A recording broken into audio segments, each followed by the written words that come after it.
নরম তুলতুলে চিতই পিঠে। তার জন্য রেসিপিটা তো দেখতে হবে। বেলি রান্নাঘরে আপনাদের সকলকে স্বাগত জানাই। আজকে আমি চিতই পিঠা বানাবো। তার জন্য আমি 500 গ্রাম চালের গুঁড়ো নিয়েছি।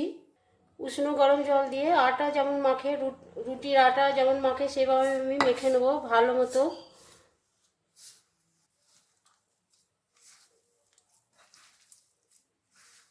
এইভাবে আমি মেখে নিয়েছি। এবার অল্প অল্প জল দিয়ে আমি গোলা বানিয়ে নেব।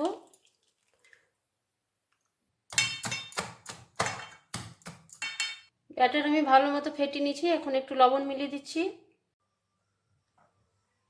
পিঠা আমি কড়াইয়ে বানাবো। এবার আমি তেল ব্রাশ করে নিচ্ছি।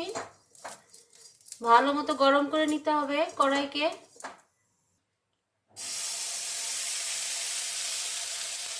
গ্যাসের ফ্লেম আমি হাই করে দিয়েছি। এবার আমি জলের ছিটে মারছি।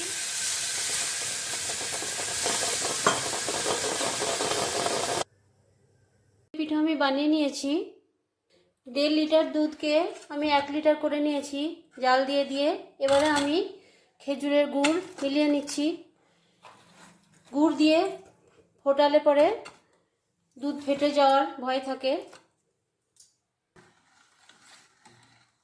পিঠাগুলো এবার আমি দুধের মধ্যে ভিজিয়ে দিচ্ছি। 1 ঘন্টা ভিজানোর পরে সার্ভ করব। পিঠের রেসিপি যদি ভালো লেগে থাকে ছোট্ট একটি লাইক, কমেন্ট ও শেয়ার করবেন। পরে আবারও দেখা হবে। টাটা।